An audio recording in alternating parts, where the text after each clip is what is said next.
بروز بدحالی کے بارے میں آپ کو اور پوری قوم کو بتا رہے تھے، لیکن آج جس چیز پر جس نقطے پر ہمارا زیادہ فوکس ہوگا وہ یہ ہوگا کہ یہ جو میتھ جو حکومت اور حکومت کے وزراء نے کریٹ کی تھی کہ پاکستان میں اسٹیبلٹی آ گئی ہے، معیشت ریکور ہو گئی ہے، آج اس کا ہم بالکل آپ کو جائزہ بتائیں گے. ہماری نظر میں تو آپ کو پتہ ہی ہے، لیکن کچھ حکومتی سینئر عہدے داروں نے جو معیشت کے بارے میں پچھلے ایک ہفتے میں باتیں کی ہیں اس کے بارے میں ضرور بتائیں گے. لیکن اس سے پہلے چونکہ یہ تجارت کی بات ہو رہی تھی اور آج ہی تجارتی خسارے کے حوالے سے فگر آئی ہے، آج ہی حکومت نے ریلیز کی ہے. ایکسپورٹس جو اسٹیٹمنٹ ہے، ایکسپورٹس ایکسپورٹ کنسسٹنٹلی پچھلے 3-3.5 سال میں ایک کمیٹی دوسری کمیٹی یہ اس کی رپورٹ اس کی رپورٹ، باوجود سب کے ابھی جو 4 مہینے کی رپورٹ آئی ہے ایکسپورٹس نیچے گر گئی ہیں، برے طریقے سے نیچے گر گئی ہیں، اور تجارتی خسارہ جو ہے 37% بڑھ گیا، 37% بڑھ گیا. اب میں جس کا ذکر کرنا چاہوں گا وہ جو جس طرح سے میں کہہ رہا تھا کہ جی حکومت کہتی رہی ہے کہ جی زبردست ریکوری ہوگی، اسٹیبلٹی آ گئی ہے، ہم نے ڈیفالٹ سے بچا کے یہاں لے کے آ گئے. یہی پچھلے 3 سال سے ہم چیزیں. اب پچھلے ہفتے یہاں اسلام آباد میں ایک سیمینار ہوا اور اس سیمینار میں 3 سینئر ترین حکومتی شخصیت، جس میں governor State Bank of Pakistan, privatisation minister, اور سب سے important S I F C کے نیشنل کوآرڈینیٹر جنرل سرفراز کی اسٹیٹمنٹس. یہ پبلک اسٹیٹمنٹس ہیں، یہ میں اپنی طرف سے نہیں کہہ رہا، میں جنرل سرفراز کی اسٹیٹمنٹ سے شروع کروں گا. ہم تو کہتے ہی تھے کہ یہ ملک میں یہاں آ کے انویسٹمنٹ کوئی نہیں کرے گا، یہاں کا گورننس سسٹم صحیح نہیں ہے، یہاں کا ٹیکس سٹرکچر صحیح نہیں ہے، یہاں کا ماحول صحیح نہیں ہے. انہوں نے کیا کہا؟ انہوں نے کہا جتنے ٹیکسز پاکستان میں کوئی آ کے انویسٹ نہیں کرے گا. یہ جنرل سرفراز کے الفاظ ہیں.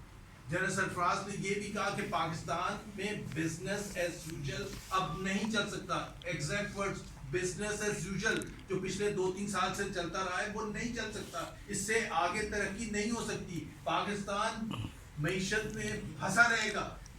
یہ ایس آئی ایف سی کے سینئر ترین رہنما یہ بتا رہے ہیں. ظاہر سی بات ہے ہم تو ان کی بات سے 100% اتفاق کر رہے ہیں. جب ہم کہتے تھے تو ہمیں گالیاں پڑتی تھی، جب ہم یہی بات کرتے تھے کہ Pakistan is not a conducive place for investment یہاں کا. پھر انہوں نے یہ بھی کہا کہ گورننس کا سسٹم اتنا خراب ہے کہ یہاں نئی لوگ آ کے انویسٹ کریں گے.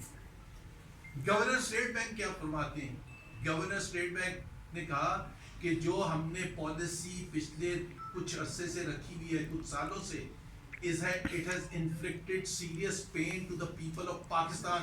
اور اب وقت آ گیا ہے، گورنر اسٹیٹ بینک کہہ رہے ہیں وقت آ گیا کہ حکومت پاکستان اپنی پالیسیز کو چینج کرے.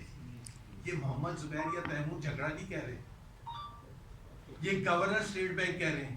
کیونکہ سب کو نظر آنا، اب سب پتہ کیا یہ کیوں کہہ رہے ہیں، یہ سب بچنا چاہ رہے ہیں کہ جی ہم نے بھی تو کہہ دیا تھا کہ معیشت ٹھیک نہیں، کیونکہ آپ نے ڈھنڈور آپ کی پیٹ کے جی ریکوری ہوگی، وہ جی فلانی رپورٹ آ گئی، انٹرنیشنل فلانی رپورٹ آ گئی. رپورٹ کیا ہوتی تھی کہ جی بینکس بڑا پروفٹ کما رہے ہیں. بینکس تو پروفٹ کما ہی رہے ہیں، حکومت کو ادھار چاہیے ہوتا ہے، بینک ان کو پیسے دیتا ہے، وہ پیسوں سے ان کا انٹرسٹ بڑھتا ہے اور پروفٹ بڑھ جاتا ہے. تیسرے صاحب جو ہیں پرائیویٹائزیشن منسٹر، بائی دا وے بڑے اچھے صاحب ہیں، محمد علی صاحب، انہوں نے کیا کہا کہ پاکستان میں اپرچونٹیز ہیں، انویسٹمنٹ کی اپرچونٹیز ہیں، لیکن یہاں کا گورننس سسٹم اتنا خراب ہے کہ یہاں کوئی انویسٹ نہیں کرے گا. ابھی آپ مجھے خود بتائیں گے، میں نے آپ کو 3 سینئر ترین عہدیداروں کا ذکر کیا. حکومت کے پاس کوئی جواب ہے؟ وزیر اعظم صاحب کے پاس کوئی جواب ہے؟ ساتھ میں نے تجارتی خسارہ بھی بتا دیا 37% بڑھ گیا. اگر ہماری بات نہیں سن رہے تھے وزیر اعظم صاحب تو کم سے کم اپنے لوگوں کی تو بات سن لیں. اگر اپنے لوگوں کی بات ان کو سمجھ آ جاتی ہے تو کیا 4.25 سال کے بعد وزیر اعظم کی کوئی رسپانسبلٹی بنتی ہے، ان کو کوئی جواب دینے کی رسپانسبلٹی بنتی ہے کہ کیوں اس دھانے پر لا کے، اگر گورننس سسٹم خراب ہے. اور ابھی ایک انٹرنیشنل سروے آیا ہے، گلوبل سروے آیا ہے، کل ہی آیا ہے، 120 ممالک جس میں شریک تھے گورننس کے حوالے سے. پاکستان کی پوزیشن کیا ہے؟ 109.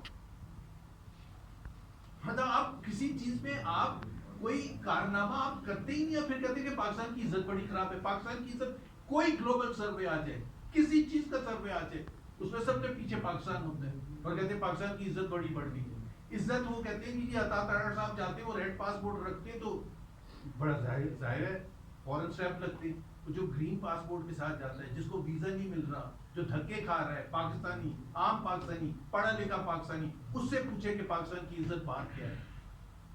اپنے ریڈ پاسپورٹ کے بیسس پر کہتے ہیں کہ جی بڑی زبردست عزت ہے. آپ کو جو شاہی محل میں عزت ملتی ہے اس کے بیسس پر کہتے ہیں. یہ تو 3 میں نے آپ کو حکومتی عہدیداروں کی اسٹیٹمنٹ بتائی ہے.